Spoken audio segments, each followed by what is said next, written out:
Hey guys, it's Miss Brady. I hope everybody's doing well. So it's time to go over the information for this week. So we're going to be looking at Western Europe, an age of unrest, and then Eastern Europe, okay? And this should get you through the end of this week and the quiz this week. So I'm going to share my screen here with my PowerPoint. We're going to start off with just a short recap of some of the previous sections.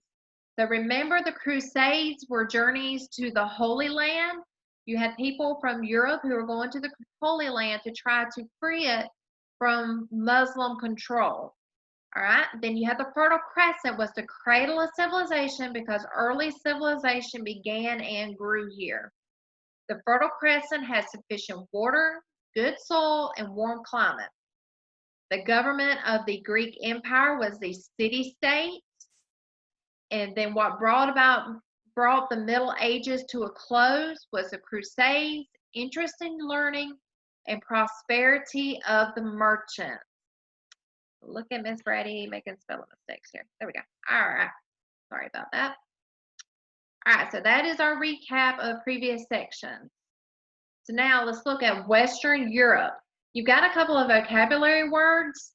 The first is corrupt. It means somebody who is dishonest. If a person is corrupt, they are dishonest. They do things for dishonest gain. They do whatever it means to get ahead. All right. And then a strait.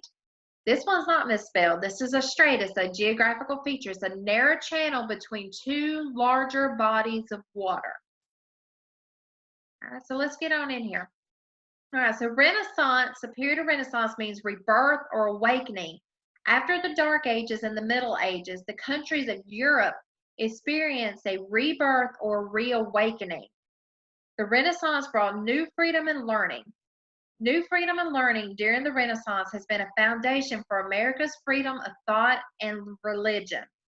Explorers saw westerly trade routes by water to India and the Orient. Remember, they wanted the goods that came out of the Orient that they discovered during the Crusades. Christopher Columbus discovered the Bahamas, but he always thought he was in the West Indies.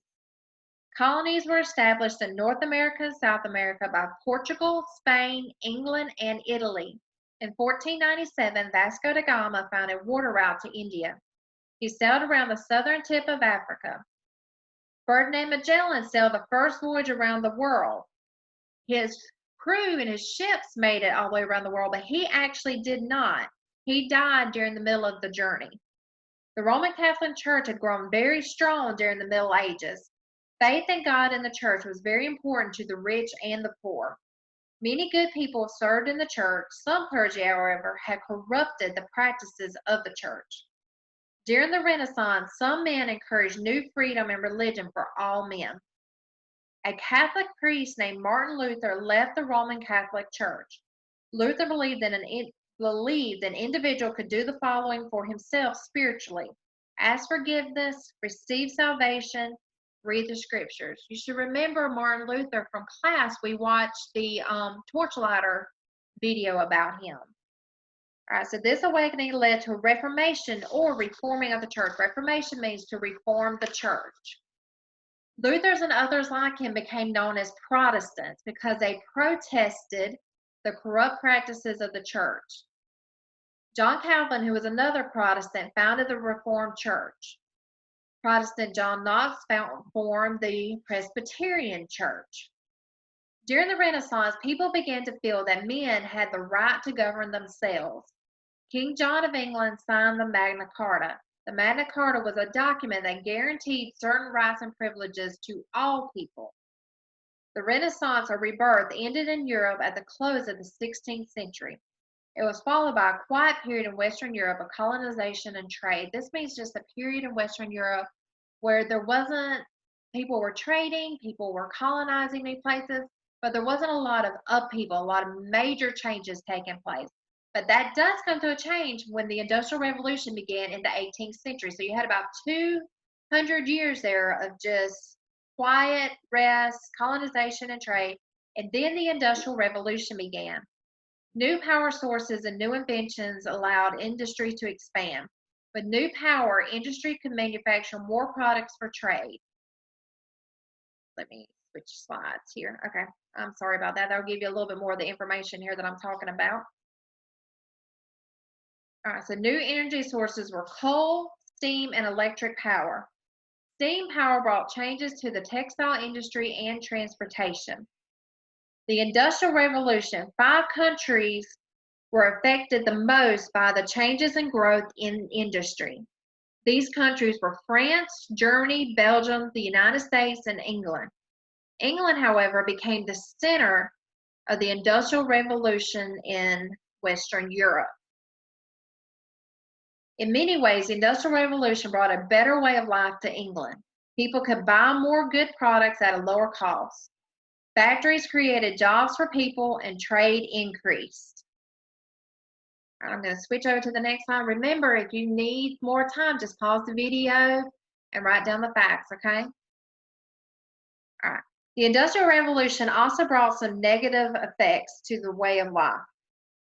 Factories were built on farmland. Cities grew and became dirty and crowded. People continued to move to the cities to be near the jobs. Working conditions were horrible in the factories. Factory workers received small wages and worked long hours. Long hours, difficult work, bad working conditions, and dirty, crowded living conditions in the cities were some of the negative effects of the Industrial Revolution in England. John and Charles Wesley were brothers. They brought Christ's teachings to the people of England. Christianity gave people strength and hope for their lives. Some Christians worked to improve these conditions. One thing that drew the people to Christianity was the fact that it gave hope for all people, not just the rich people. It wasn't something that you could buy, but it was hope for all people. The poor especially clung to this because they had no hope. They had no way of being able to better their condition.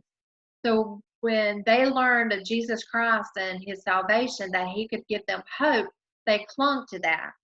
So then Sunday schools were begun in England to teach reading, writing, and religion on Sunday. So while we go to Sunday school pretty much every week whenever it's not coronavirus time, and we learn about God, Sunday school was originally began to teach people, especially the poor people who could not go to school, they couldn't afford to go to school, how to read and write. And it was held on Sunday because most people didn't have to work on Sunday.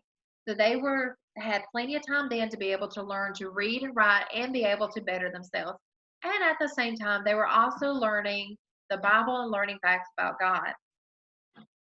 All right, so now we're going to look at the age of unrest. This was a time of just big upheaval, war, just a bad time in the world. The vocabulary word for this section is alliance. It's an agreement between two or more countries, groups, or people to work together in doing something. So people that come together and form a group usually have common interests, common goals, and they work together towards a common goal. All right. The tensions between countries existed because countries wanted more territory. 2 alliances were formed among Western European countries. The Triple Entente was formed between France, Great Britain, and Russia. The Triple Alliance was formed between Germany, Austria-Hungary, and Italy. World War I began on June 28, 1914. Archduke Francis Ferdinand of Austria-Hungary and his wife were assassinated by a Serbian student. Austria-Hungary and its allies, including Germany, became known as the Central Powers. The countries opposing the Central Powers were called the Allied Forces, or the Allied Powers.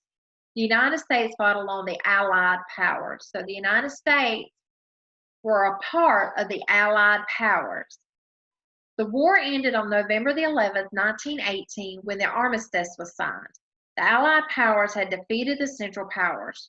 Total responsibility for World War I was placed on Germany. Germany and the Central Powers were decreased in size. Political problems, economic depression, and the rise of dictatorships in Western Europe led to World War II. Economic depression occurred in the United States and in Western Europe in the 1930s. Jobs, food, and money were scarce. Dictatorships grew in some countries. Adolf Hitler and the Nazis became powerful in Germany. Benito Mussolini and the fascists gained control of Italy. First Lenin, then Stalin, and the communists took control of Russia. Japan was ruled by an emperor and a warrior class. World War II began in September 1939. Germany invaded Poland, France, and Great Britain, then declared war on Germany. Germany and its allies were known as the Axis powers.